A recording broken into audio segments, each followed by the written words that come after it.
Audio Jungle.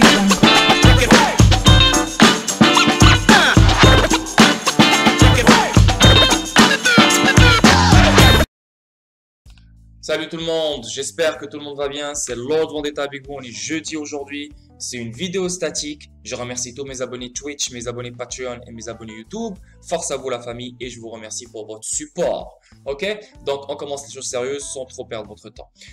Vous savez, avec Binance, il y a un problème avec Binance. Il y a trop de problèmes avec Binance ces derniers temps. Donc je vous conseille fortement d'ouvrir un compte sur Bitrue. Si vous n'avez pas un compte sur Bitrue, le lien il est juste en dessous de la vidéo. Je vous invite à utiliser mon lien pour ouvrir un compte Bitrue. Aussi, ne laissez pas vos XRP et vos cryptos que vous aimez vraiment sur les plateformes d'échange comme Binance. Je vous conseille fortement d'acheter un Ledger Nano X ou un Ledger Nano S. Le lien, il est juste en dessous de ma vidéo. Donc, je vous invite à sécuriser vos cryptos. C'est indispensable. Ok? Le lien, il est juste en dessous de la vidéo. Sinon, pour Celsius, si vous avez envie, si vous avez une urgence, vous devez vendre vos XRP ou vous devez vendre votre crypto, n'oubliez pas que Celsius peut vous donner une marge de crédit, donc une ligne de crédit sur vos cryptos, sur vos actifs numériques. Donc par exemple, là je dis n'importe quoi, sur 5000 XRP, vous pouvez avoir une ligne de crédit de $1000 par exemple, qui sera déposée sur votre compte et que vous pouvez utiliser n'importe où. Donc vous devez payer des intérêts par mois jusqu'à ce que vous payez la totalité de votre prêt et vous allez reprendre vos XRP. Donc c'est un bon moyen de ne pas vendre ces XRP. Un bon moyen pour ne pas vendre ces cryptos, les cryptos que vous aimez vraiment. Donc, ça vous permet de les garder et d'avoir du fiat ou des devises fiduciaires pour utiliser pour n'importe quelle, pour n'importe quelle situation. Ok? Donc, je vous conseille fortement d'ouvrir un compte sur Celsius, de le garder de côté au cas où c'est une urgence ou n'importe. Et le lien, il est juste en dessous de la vidéo. Donc, ça vous permet, si vous utilisez mon lien, vous gagnez $40 avec un dépôt de $400 en BTC. Donc, directement, vous gagnez $40 en BTC. Ok? Aussi, vous savez, vous êtes des gens de la crypto, donc vous allez sur les plateformes d'échange sur votre ordinateur, vous allez sur plein de trucs sensibles, vous avez vraiment des informations sensibles à vous, surtout les plateformes d'échange. Donc vous avez peur si quelqu'un vous fraude, si quelqu'un vous hack, si quelqu'un vous vole vos cryptos, etc., etc. Donc si vous surfez sur l'internet et votre internet n'est pas sécurisé comme le mien, regardez, non protégé, vous le voyez bien là, moi je suis la preuve, c'est devant vous, c'est non protégé. Donc n'importe qui peut accéder à mon internet et peut faire ce qu'il veut. Donc, c'est pour ça que je l'ai fait exprès devant vous pour que vous puissiez voir. Donc, NordVPN, en utilisant mon lien, vous allez avoir 3 mois gratuits. Donc, vous allez surfer sur Internet d'une façon sécuritaire, ok?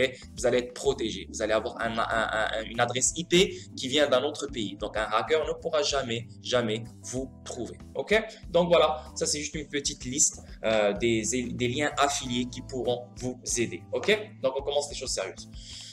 XRP, 62 sous, une baisse de 6,78%. Le market cap, on parle de 28 milliards, une baisse de 6,78%. Le volume dans les dernières 24 heures, on parle de 2 milliards, une hausse de 11,22%. Et le circulating supply, on parle toujours de 46 milliards de XRP en circulation. La crypto, on parle de 10 790. Le market cap, on parle de 1 trilliard 380 milliards. Donc, il y a eu un 100 milliards qui s'est enlevé depuis hier. Et le volume dans les dernières 24 heures, on parle de 79 milliards. Et la BTC Dominance, 44,3%. OK? Bon, vous vous rappelez hier de mes analyses techniques, je ne suis pas un trader encore une fois, mais j'aime ça. Donc voilà, je ne vis pas avec ça. Je le fais quand il y a des opportunités, je trade de temps en temps.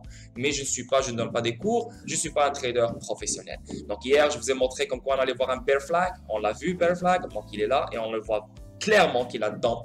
Il est sorti du bear flag. Mais pourquoi il est sorti du bear flag? Parce que BTC, c'est pas parce que XRP il a voulu sortir du bear flag. Ah, excusez-moi, ici j'ai fait une erreur. Donc, j'ai fait bouger un peu le Fibonacci. Bon, donc on voit clairement ici, là, clairement, depuis hier, et là c'est dans les 4 heures, on est dans les 4 heures ici, on voit clairement, si on revient dans le daily, dans le daily, hier, il était où hier BTC? Il était en dessus de cette ligne verte qui est le 34 300, quand j'ai fait le live stream hier sur YouTube. Donc, et là, qu'est-ce qui s'est passé après? Clairement, il n'arrive pas à le break avec force. Donc, il n'y a pas de volume, c'est ce que je vous ai dit hier. Il n'y a rien. Plus les fondamentaux externes, les événements externes sont beaucoup plus forts que ce qu'on voit dans la charte. Donc, il y a beaucoup de monde qui disent moon, moon, moon, moon, moon. Mais je vous le dis, je vous le répète, on verra peut-être le 28 000. ou peut-être le 27 000. Donc, si on voit le 28 000 ou le 27 000, garanti, pas garanti, mais probablement qu'on verra XRP toucher le 50 sous et le 45 sous. Donc, une autre petite analyse technique juste pour vous dire que je suis ferme sur cette prédiction depuis un long moment. Et vous le savez, sur mon groupe Telegram, sur Twitter, partout. Je dis le 45 sous, on va le toucher, le 50 sous, on va le toucher, le 47 sous, on va le toucher, mais ça prend du temps. Et là, ça commence à se former et je pense que ça sera très très bientôt. Ok? Voilà. So, on avance. Ça, c'était lequel date déjà? Le 7 juillet, donc c'était hier. Donc, nouveau, Nium, hein, Nium, c'est un gros partenaire de Ripple, achète le concessionnaire de Forex de Wirecard en Inde. Avec cette licence, Nium peut directement s'engager avec une variété d'activités de services de paiement à travers le sous-continent, y compris la conversion de devises, le transfert d'argent et l'émission de cartes prépayées. Donc, c'est vraiment cool. Le fait que Nium maintenant s'élargit dans des pays partout dans le monde, bah, ça veut dire que Ripple la suit partout dans le monde. C'est ce qui est bien. C'est ce qui est bien. Donc là, on le voit clairement, Nium est en Inde et Ripple suit Nium partout. Bon, voilà, c'est une bonne chose. Ça vient de sortir aujourd'hui le 8 juillet. L'argument de la SEC contre l'utilité de XRP est sans fondement et montre un manque de compréhension. Ça, on le sait depuis toujours. La SEC a fait valoir que le XRP n'est pas utile devant les tribunaux et selon un avocat, il s'agit de la meilleure illustration de l'ignorance qui prévaut avec le régulateur. Donc la SEC, clairement, qu'est-ce qu'elle dit? Que XRP n'est pas utile. Et qu'est-ce qu'on est en train de voir hein, avec les SBI? Qu'est-ce qu'elle fait avec Himatasu Ewak Bank? Qu'est-ce que SBI fait avec le XRP Ledger? Qu'est-ce que, etc. Yo, c'est incroyable. Et ils osent dire que XRP n'a aucune utilité. C'est incroyable. Bon. L'avocat a également attaqué l'argument de la SEC selon lequel les détenteurs de XRP étaient dans une entreprise commune avec Ripple, citant des études qui montrent que la plupart des détenteurs ne pensent pas détenir une participation dans Ripple. Moi, je détiens aucun morceau de Ripple. Vous ne détenez aucune participation chez Ripple. Donc, ça continue. C'est les mêmes mots, les mêmes phrases, les mêmes expressions. C'est lourd, là. Changez de cassette, là, sérieusement. La Securities and Exchange Commission des États-Unis a présenté de nombreux arguments destinés à augmenter ses chances de victoire légale contre Ripple Labs. Selon un expert juridique, aucun n'a été plus scandaleux et mal informé que l'argument affirmant que le XRP manque d'utilité. L'avocat John Deaton estime qu'il s'agit de la meilleure illustration de l'ignorance qui prévaut dans l'approche de la SEC en matière de crypto-monnaie. Deaton est le fondateur de Deaton Law Firm, mais dans la communauté crypto, il est surtout connu pour être le fondateur de Crypto Law, un référentiel d'actualité et d'analyse juridique et réglementaire américaine pour les actifs numériques. Il a été particulièrement impliqué dans la communauté XRP et a été l'un des détenteurs d'actifs numériques qui ont déposé une requête et en intervention dans l'affaire SEC contre Ripple. Donc, comme vous le connaissez tous, John Deaton, il est connu, c'est l'avocat star dans la la XRP community. Dans une procédure judiciaire du 19 mars, l'avocat de la SEC, Jorge Tenreiro, a fait valoir que maintenant le tribunal a fait référence à son utilitaire pour XRP. Nous contestons l'existence réelle de cet utilitaire, votre honneur. Et maintenant, ce gars-là, Jorge Tenreiro, qui a aucune idée comment la crypto fonctionne, il a aucune idée comment l'XRP Ledger fonctionne, il a aucune idée comment Ripple fonctionne, il a rien, c'est juste un putain d'avocat de merde. C'est tout. Il fait que défendre la SEC. Donc, il est vraiment aveugle. Il ne sait pas ce qui se passe. Et là, pour qu'ils viennent, ils disent « Je conteste l'existence réelle de cet utilitaire. » Mais c'est incroyable. C'est comme si nous, on est fous. C'est comme si on est malade. C'est comme si on est des rêveurs. On fait que rêver. C'est comme si on faisait que dormir et rêver. On dit « Oh shit », on se crée des histoires. Ben, toutes les news qu'on a vues, toutes les utilités qu'on a vues, tout ce que RippleNet fait. En plus, je vais vous parler d'un truc que j'ai parlé hier sur le stream, mais je l'ai mal expliqué. Donc là, maintenant, je vais reparler de ça, et juste pour vous montrer à quel point l'utilité, elle est là. Et ce gars-là, Jorge Tenreiro, ne voit pas l'utilité. C'est incroyable. C'est incroyable. Pour commencer, même la juge présidente Sarah Nedburn a prouvé qu'elle en savait plus sur l'utilité de XRP. Et vous vous rappelez, même la juge, elle a dit « Hey, je vois qu'il a une utilité, une valeur monétaire. » Que la SEC fait valoir Deaton. La juge Nedburn a déclaré que selon elle, non seulement l'actif numérique a une valeur monétaire, mais il a également une utilité. Et cette utilité le distingue, je pense, de Bitcoin et Ether. C'est ce qu'elle a dit exactement. Et on le sait. Même Matt Hamilton hier, je vous l'ai montré dans le stream. Ils ont les mêmes fondamentaux, XRP et Bitcoin. Mais XRP est meilleur que Bitcoin. Ok? Note Deaton, si le juge Ned Burn et des millions de détenteurs de XRP ainsi que des sociétés comme Ripple, BitPay, Spend the Bits, de la SBI du Japon et d'autres reconnaissent toute l'utilité du XRP, il semble que la SEC soit la valeur aberrante. Exactement.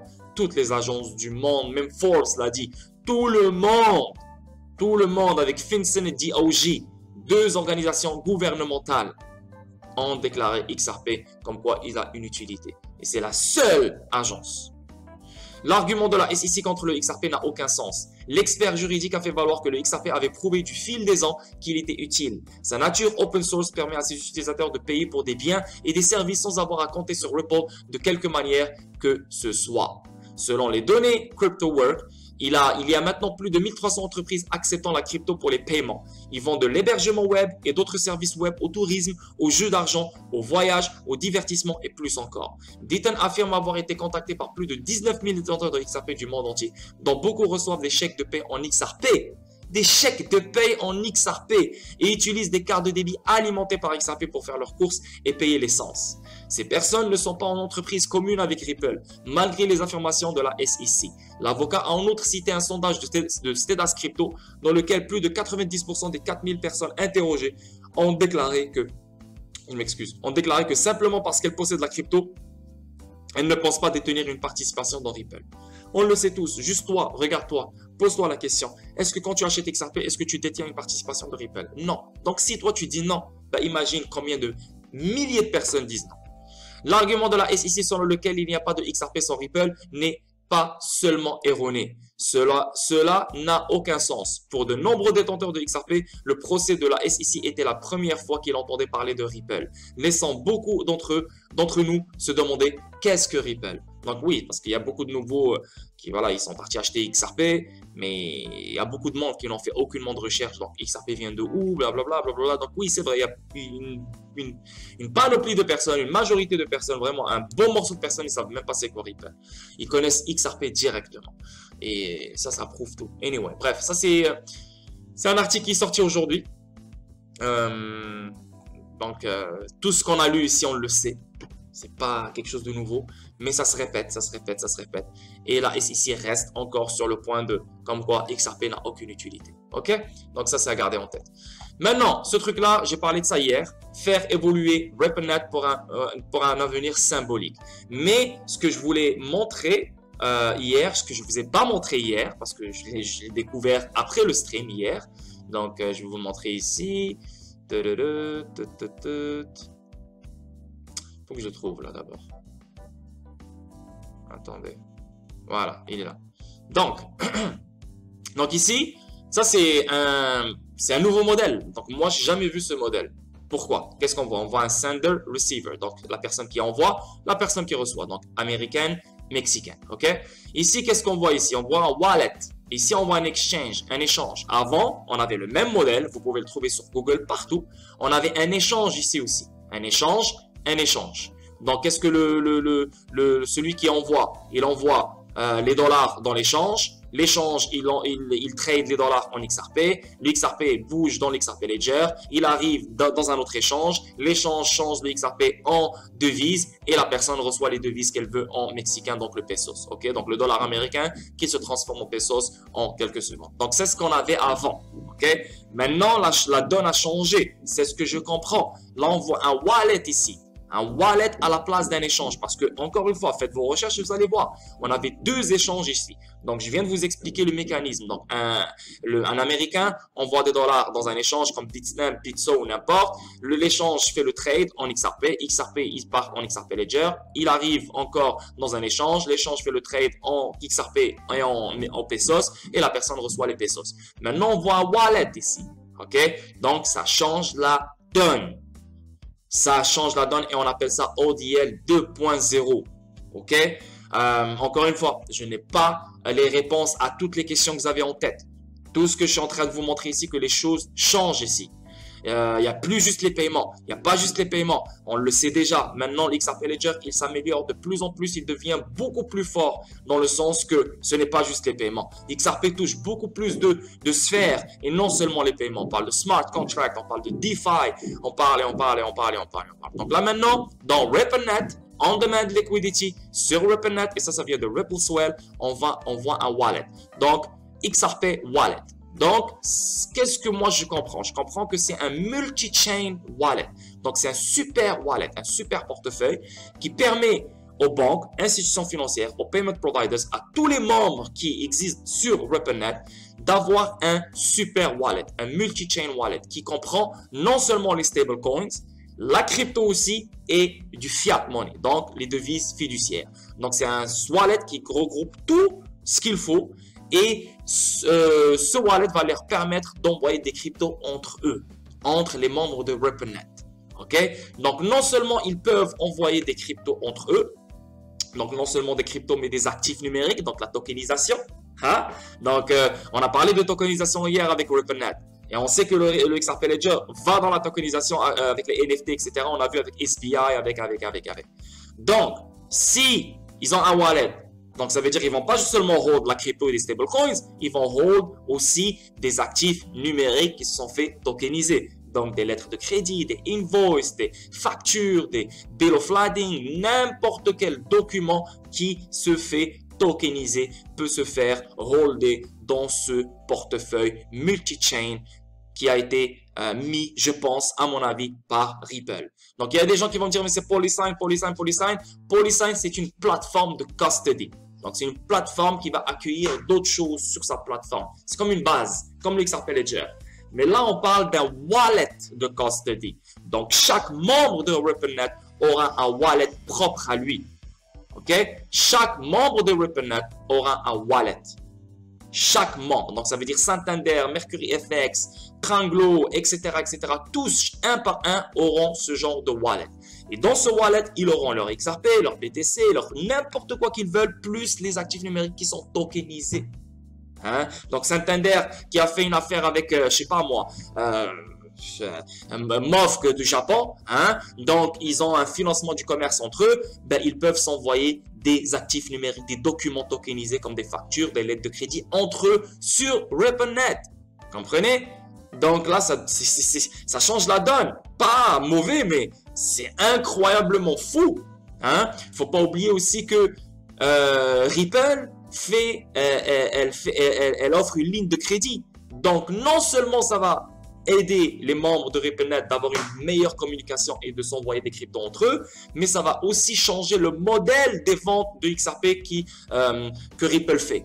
Donc là, ici, ne pourra plus toucher Ripple parce que là maintenant, qu'est-ce qu'on sait? On sait que Ripple sort 1 milliard de XRP par mois et les vend. Donc là, SEC n'aime pas ça et on le sait. Maintenant, avec cette façon, chaque membre de RippleNet aura son wallet. Ben, qu'est-ce que Ripple peut faire? Elle pourra juste leur envoyer des XRP en ligne de crédit, donc une marge de crédit, comme des crédits. Tiens, on va remplir ton portefeuille, fais tes paiements transfrontaliers comme tu veux, tu vas me payer après en dollars.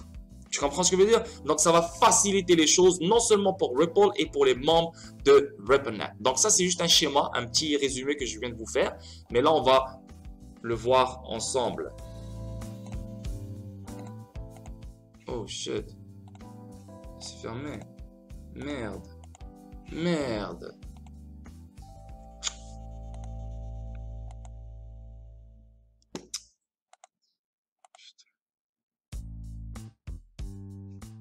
Ok, je m'excuse parce que j'ai eu un petit problème. Je pensais que l'enregistrement a coupé, mais bon, anyway. Bref, donc là maintenant ce que je vous ai expliqué tout à l'heure, voilà, avec le schéma, etc. Donc là maintenant on va le voir ici. Donc là maintenant, j'ai parlé hier de ça, mais je l'ai mal expliqué, ok? Parce que je l'avoue, je l'ai mal expliqué. Donc là on parle de tokenisation. Donc là maintenant, si on parle de tokenisation, ça montre que chaque actif numérique, chaque actif physique ou physique peut être tokenisé. Donc ça veut dire ces membres de RippleNet, c'est qui les membres de RippleNet? C'est les banques, c'est les payment providers, c'est les market makers, c'est vraiment des institutions financières, etc.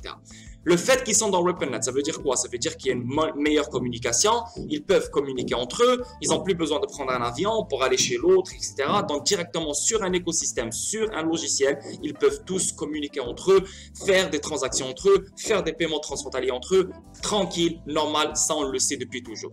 Maintenant, vu la tokenisation tokenisation, c'est le nouveau wave, c'est la nouvelle vague, ben ça veut dire quoi? Ces gens-là qui font déjà des business entre eux, donc Santander avec MOFC, SBI avec ci, ça, avec ça, avec ci, avec ça, ben ils font des financements, ils font des trade finance, ils font du financement du commerce, ils font des transactions, ils font ci, ils font ça sur RippleNet. Donc, il faut des documents qui relient les paiements, les documents qui viennent avec les paiements, les documents qui viennent avec les transactions, les documents qui viennent avec les financements du commerce. Ben, les documents, je vous ai déjà parlé de ça, mais sur Zenfin, on a qui? On a les lettres de crédit, on a les invoices, on a les méconnaissements, on a les factures, on a ci, on a ça, on a ça. Donc, tout ce genre de documents ont des valeurs. Donc, ces genres de documents vont être tokenisés. Et le fait que la tokenisation est maintenant sur RippleNet, sur l'XRP Ledger, ben, un wallet multi-chain qui regroupe non seulement les cryptos, les stablecoins et les monnaies fiduciaires, mais aussi ce genre d'actif qui est tokenisé. Donc, ça va permettre maintenant sur RippleNet aux membres de s'envoyer des actifs comme des factures, comme des documents, comme des méconnaissements, des lettres de crédit, etc. Et aussi faire des paiements. Donc, c'est vraiment la totale. Maintenant, les membres de RippleNet n'ont plus besoin d'aller ailleurs pour s'envoyer des factures, pour s'envoyer des lettres de crédit, pour s'envoyer des paiements, pour s'envoyer je ne sais pas quoi. Tout se fait sur RippleNet. Et ça, c'est incroyable. Donc, on le voit ici. C'est écrit ici, préparer l'entreprise pour... non, tout commence avec un portefeuille. Voilà, encore une fois, on revient ici. Qu'est-ce qu'on voit? Un portefeuille ici. Hein? Donc, c'est exactement ce que Ripple essaye de nous expliquer ici. Alors que les clients étaient prêts à passer des flux fiduciaires uniquement aux flux cryptographiques, nous avons facilement pu ajouter de nouveaux services et fonctionnalités comme ODL et la ligne de crédit. Donc, tout ça sur RippleNet. Donc, RippleNet, ils peuvent faire ODL, qui est XRP, et une ligne de crédit. Donc, tu n'as pas l'argent pour faire un paiement transfrontalier. Ben, tiens, on te donne les XRP pour que tu fasses ton paiement transfrontalier et tu nous payes après. À l'avenir, chaque client rejoindra RippleNet avec le même service de base et un portefeuille conçu pour prendre en charge à la fois la crypto et la fiat. Tu comprends? Donc, directement, dès que tu viens dans RippleNet, non seulement tu as un flux cryptographique et flux fiduciaire, mais tu as ODL et ligne de crédit. Ça vient avec la base. Et ça vient avec un portefeuille conçu pour prendre en charge à la fois la crypto et la fiat. C'est ce qu'on voit ici. OK? Donc, c'est ce wallet-là. Et en adoptant le portefeuille, les clients sont désormais prêts à profiter des dernières solutions basées sur la blockchain qui les maintiennent à la pointe de la technologie. Donc, ça va être un super wallet. Ça va toujours être updaté. Ça va toujours être le top du wallet parce que ça va être un wallet institutionnel. Les gens qui sont dans RippleNet, c'est seulement les institutions et vous le savez. La plateforme est conçue pour mettre à niveau et ajouter de nouveaux services de manière transparente, comme les clients le souhaitent. À l'avenir, les clients pourront utiliser leur portefeuille compatible Ripple pour conserver XRP, BTC, stablecoin et tout ce qui est tokenisé. Ah, c'est ce que je suis en train de vous expliquer. Et c'est pour ça le wallet. C'est pour ça le wallet. Donc, une banque qui veut faire affaire avec une autre banque, non seulement elle peut envoyer XRP, BTC, des dollars, des yuan, etc., mais elle peut envoyer aussi les actifs tokenisés. Donc, les actions, l'immobilier, je sais pas moi, des factures, des documents, des méconnaissements, des lettres de crédit, n'importe quoi qui se fait tokeniser peut l'envoyer et elle peut le hold sur ce wallet. Donc, Ripple pense à tout. Hein? Ripple pense à tout. Elle pense à tout ce qu'il faut pour que les gens restent dans le même écosystème. Vous comprenez? Et ça, c'est très, très, très fort. Et vous savez que RippleNet, elle détient déjà 400 ou 500 clients. Tous des banques, institutions financières, payment providers, market makers. Chacun d'eux aura un wallet. Et il y aura d'autres clients qui vont s'ajouter. OK? Donc, nous avons vu l'idée de prendre une plateforme qui peut être construite sur le travail avec brio, avec Cisco à partir des années 80. Ils ont d'abord introduit la mise en réseau dans l'entreprise, puis ont été parfaitement positionnés lorsque Internet a commencé à décoller pour s'appuyer facilement sur cette base. Apporter aux clients d'autres services tels que des outils de sécurité et des logiciels de collaboration. Nous faisons la même chose avec RippleNet. Les clients choisissent de travailler avec Ripple car nous sommes une source de confiance en cryptographie d'entreprise qui les aidera à développer et à faire évoluer leur entreprise. C'est exactement ça. Donc, Ripple est là pour accommoder les entreprises. Elle est là pour accommoder le système. Elle n'est pas là pour le détruire ni pour le compliquer. Au contraire, regardez qu'est-ce qu'on voit. On voit maintenant non seulement, au lieu d'avoir un échange, tu fais qu'envoyer des XRP ou je ne sais pas quoi, Tu as un wallet, tu hold, comme nous maintenant. Ils auront un wallet pour hold. Ils vont hold des BTC, des XRP, des Litecoin, je ne sais pas qu'est-ce qu'ils veulent, plus des actifs tokenisés. Et là, on parle vraiment des actifs de trade finance, financement de commerce, l'immobilier, n'importe quoi. Ils peuvent maintenant se l'envoyer entre eux. Ok? Et ça, c'est très, très, très gros. Lorsque nous avons lancé ODL commercialement en 2018, le flux de paiement exigeait que les paiements soient émis en fiat convertis en XRP, puis à nouveau convertis en monnaie fiduciaire dans le pays de destination. C'est exactement ce que je viens de vous montrer ici, mais c'était un échange ici. Donc, ce que je viens de vous lire, c'est exactement ce qu'on vient de voir ici. Ok?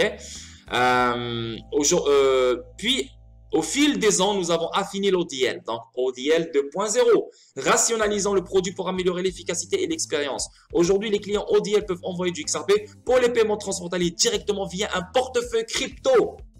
Voilà, c'est ce que je viens de vous montrer ici. Un portefeuille crypto. Directement, ils peuvent envoyer leur XRP sur le XRP Ledger directement de leur portefeuille. Plus besoin d'acheter, d'envoyer les dollars sur un échange et l'échange l'envoie de XRP Ledger et l'XRP Ledger l'envoie sur un autre échange et là ça échange en pesos et là ça... Non, non, non. Là maintenant directement là, la banque, l'américaine, française ou n'importe, elle a son portefeuille connecté au RippleNet, connecté au XRP Ledger déjà. Donc n'importe quoi qu'elle veut envoyer à une autre banque, elle peut le faire facilement, directement en quelques secondes.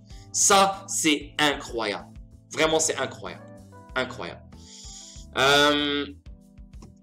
Ils peuvent tirer parti de leur portefeuille pour s'approvisionner en XRP à la demande au lieu de devoir s'en procurer après auprès d'un tierce. Donc, vu que Ripple donne une ligne de crédit, ils n'ont plus besoin d'aller acheter dans un échange. Ils peuvent directement recevoir les XRP de Ripple. Direct. Parce que, encore une fois, le portefeuille, hein, c'est le système RippleNet. Ripple elle a juste besoin de remplir leur portefeuille. Et merci, bonsoir. Vous comprenez? C'est magnifique. Cela donne plus de flexibilité et de choix aux clients, tout en réduisant les frictions dans le flux de paiement. Il donne également à nos clients la possibilité de croître et d'évoluer rapidement avec de nouveaux partenaires et de devises en simplifiant le processus d'intégration et en permettant plusieurs devises via un seul portefeuille. Exactement, c'est ce que j'explique comme Bifrost. Vous vous rappelez Bifrost avec Flare Network? C'est un multi-chain wallet qui a été fait par Tower Labs et ce wallet nous permet d'avoir non seulement les coins de Gala Games, mais les coins de Flare, les coins connus comme Bitcoin, etc. Les coins de Flare Finance, les coins de tout ce qu'on veut. C'est exactement la même chose, mais en forme institution, mais ça va être un super wallet, quelque chose de malade, ok? FlashFX, une société de technologie de paiement innovante basée en Australie, a été fondée sur la conviction que la technologie intelligente est la clé pour libérer le potentiel des paiements mondiaux. Ils sont constamment à la recherche de nouvelles façons d'intégrer des technologies de pointe pour apporter à leurs clients les services les plus innovants. En tant que client ODL de longue date, FlashFX est l'un des premiers à se connecter à un client tirant parti du nouveau modèle ODL de Ripple. Donc là, vraiment, les gars, on a un nouveau modèle. Là, il faut arrêter de vivre dans le passé. Il faut arrêter de dire ouais, je sais pas quoi, moi je connais. Non, non, non, non. Là, les choses changent de jour en jour. Même moi, je deviens nouveau là. Maintenant, moi, je suis nouveau comme vous là en ce moment. Là, maintenant, cette information, elle est nouvelle pour moi et pour vous. Moi, je ne m'attendais pas à un portefeuille. Première fois, j'entends ça. ODL 2.0. Ripple, elle est en train de s'adapter au marché. Elle n'a pas le choix. On l'a vu avec l'échelle latérale fédérée sur le XRP Ledger. Les DeFi et les smart contracts, on voit la tokenisation rentrer et on voit. On n'a pas le choix. C'est pas juste les paiements maintenant, c'est beaucoup plus que ça. Ok? En tant que tel, ils sont désormais en mesure de prendre en charge des paiements en GBP, en pound, une devise que l'ODL ne prenait pas en charge auparavant, ainsi que les paiements en euros. FlashFX n'est qu'un client qui développe son activité avec les produits Ripple. Cela fait ensuite un élan mondial incroyable pour Ripple. La région APAC en particulier explose de croissance et d'opportunités grâce à une réglementation cryptographique progressive et à des entreprises innovantes cherchant à saisir l'opportunité de devenir leader dans l'espace cryptographique. Pour Ripple, nous observons ici certains de nos plus grands volumes de croissance. Les transactions en Asie du Sud-Est ont été multipliées par 10 en 2020 grâce aux clients RippleNet existants et aux nouvelles connexions. De nouveaux clients comme Novati ont rejoint le réseau de paiement mondial de Ripple utilisant ODL pour permettre les paiements de l'Australie vers les Philippines. Et nous avons acquis 40% du leader asiatique des paiements transfrontaliers, Tronglo, pour accélérer l'expansion de l'ODL et de la ligne de crédit dans la région. Donc là maintenant, l'ODL est là. Elle est vraiment adoptée. Maintenant, on voit ODL 2.0. Tous les gens qui sont sur RippleNet auront un portefeuille qui pourront utiliser ODL à n'importe quel moment sans passer par un échange. Et non seulement ça, ils peuvent aussi hold les actifs tokenisés. N'importe quel actif tokenisé. Ça veut dire l'immobilier, tout va passer par XRP, va passer par XRP Ledger pour arriver à destination. Donc, je voulais juste mettre le point sur ça parce qu'hier, je l'ai mal expliqué.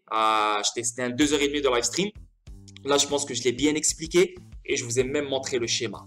Donc, c'est un multi-chain wallet, un super wallet qui permet aux institutions sur RippleNet de hold non seulement la crypto qu'on connaît, des stablecoins aussi, des devises fiduciaires et n'importe quel actif numérique. OK? Voilà. So, c'est une bonne nouvelle. On avance, là on finit avec Ripple. Elon Musk reçoit une demande amusante pour recommencer à pomper du Bitcoin, mais il dit non. Le milliardaire et ancien amoureux de BTC, Elon Musk, a reçu une demande amusante de reprendre la promotion du Bitcoin et la réponse du PDG de Tesla est arrivée rapidement. Donc Elon Musk, il a dit non, bye bye, rien à foutre. Et là, regardez, parce que là, il est en bif avec la communauté Bitcoin. Donc là, voilà, ils ne sont pas en bon terme, mais on s'en fout. Reste à ta place, Elon Musk. Laisse-nous tranquille, s'il te plaît. La Banque centrale chinoise s'inquiète du risque des pièces stables pour les systèmes financiers. Alors que Visa et d'autres grands réseaux de paiement privés voient le potentiel des pièces stables, la Banque centrale chinoise estime qu'elle présente de graves risques pour les systèmes financiers mondiaux. Donc ici, on voit les pièces dites stables de certaines organisations commerciales. En particulier, les pièces stables mondiales peuvent entraîner des risques et des défis pour le système monétaire international et le système de paiement et de règlement. Fan a noté que le gouvernement chinois a déjà pris des mesures pour limiter l'expansion des pièces stables mondiales dans le pays. Donc, pas beaucoup de pièces stables. Ouais, quand il y a trop de pièces stables, c'est pas bon, c'est vrai ça. Mais donc voilà, une ou deux, c'est correct, mais avoir une dizaine, une quinzaine, une vingtaine, ce n'est pas cool. Le vice-gouverneur a souligné que la PBOC appliquerait les mêmes mesures restrictives que celles qu'elle a prises à l'encontre du groupe d'Alibaba à d'autres entités du marché des services de paiement. Comme indiqué précédemment, l'État chinois a interrompu l'introduction en bourse d'un de 37 milliards de dollars en novembre dernier. Putain, c'est incroyable. Donc, ils peuvent vraiment niquer des entreprises s'ils ne se conforment pas aux nouvelles lois de la Chine. OK? Sur les stablecoins, bien sûr. Qu'est-ce qu'on voit ici? BlockFi s'associe à Visa pour lancer une carte de crédit de récompense BTC aux États-Unis. Donc, écoute, ce genre de choses, c'est sûr et certain, ça garde la confiance dans BTC parce qu'on voit non seulement ça, mais on voit les sénateurs, on voit les banques, on voit les institutions qui ajoutent BTC, mais d'un autre côté, on voit le hash rate qui baisse, on voit la Chine qui continue à bloquer le crypto mining et on voit. Donc, c'est vraiment deux choses. C'est comme si on est sur un, comment dire, un truc de poids là, tu vois, c'est à gauche, à droite, ça monte, ça baisse, mais ce n'est pas stable. Donc, malgré le fait qu'on voit tout ça, d'un autre côté, ce n'est pas bien autour de BTC. Donc, anyway, BlockFi s'associe à Visa pour lancer une carte de crédit de récompense BTC aux États-Unis. Donc, si tu achètes avec cette carte de crédit, tu recevras des récompenses en BTC. Wow! Anyway, CBDC envisagé par la Banque de réserve de Nouvelle-Zélande. Et là, je pense que le monde entier, il est sur les CBDC. 40% du monde entier parle ou est déjà en mode adoption de la CBDC. Donc, c'est incroyable. Le Maroc est déjà là-dedans aussi. Il est au même niveau que les États-Unis. OK? Donc, la Nouvelle-Zélande aussi, elle est rentrée dans le jeu. Le député argentin de Mendoza propose des salaires cryptographiques dans un nouveau projet de loi. Et ça, c'est malade parce que déjà, il y a des gens qui reçoivent des salaires en XRP. Je sais qu'il y a des gens qui reçoivent des salaires en BTC. Il y a au Salvador, ils veulent aussi donner des salaires en BTC. Maintenant, on voit le député argentin de Mendoza propose des salaires cryptographiques dans un nouveau projet de loi. Ça va devenir une normalité, ça, je pense, parce qu'il y a beaucoup de joueurs de football, de joueurs de foot, etc., qui se font payer maintenant en crypto. Il y a même les joueurs de e-sport au Japon qui se font payer en XRP. Ça va devenir une normalité parce que c'est vraiment des devises. Donc, si la crypto, elle est là pour rester, juste paiement crypto, aussi simple que ça. Le député national argentin de Mendoza, José Luis Ramón, a annoncé un nouveau projet de loi qui verrait les employés de certains secteurs recevoir des salaires en crypto-monnaie. Les travailleurs dans une relation de dépendance et ceux qui explorent les services peuvent choisir de recevoir leur salaire en partie ou en totalité en crypto. Et ça, c'est magnifique. En Argentine, on peut déjà faire ça. L'UFC et Crypto.com s'associent dans un accord de parrainage historique. L'UFC déjà connecté au Chili's, maintenant Crypto.com, c'est une bonne chose. L'UFC et Crypto.com, mais Crypto.com, elle n'a pas une bonne image. Beaucoup de monde l'associe aux scams, aux arnaques, aux bullshit comme ça. Moi, je suis pas connecté au Crypto.com. J'aime l'UFC, mais l'UFC continue. Ce que j'aime de l'UFC, elle continue de s'associer aux compagnies de crypto. C'est vraiment cool. Et ça, j'aime ça de elle. L'UFC et Crypto.com est convenu de s'associer dans un accord de parrainage historique. Les accords permettront à Crypto.com d'être exposé à plus de 625 millions de fans de l'UFC. En outre, Crypto.com pense que le partenariat contribuera à alimenter l'adoption de la cryptographie par le grand public. Oui, c'est sûr, ça va aider. Ça, c'est garanti. C'est une bonne chose. Parce que là maintenant on va commencer à voir Crypto.com sur l'Arena, au milieu de la cage et tout. Donc ouais, les gens vont commencer à aller sur Google, c'est quoi Crypto.com, blablabla. Donc ça va aider à faire rentrer beaucoup plus de monde dans le market. L'UFC est la principale organisation mondiale d'armation mixte et Crypto.com et Exchange se sont associés dans le cadre d'un accord de parrainage historique à long terme. En fait, le partenariat devrait alimenter l'adoption de la cryptographie par le grand public. Yeah, ça serait malade, ça serait malade. Donc voilà la famille, c'est une vidéo statique de 35 minutes. N'oubliez pas le site internet, il est fait pour vous. Je paye par mois pour vous, pour que vous ayez un endroit où trouver l'information concernant XRP et XDC.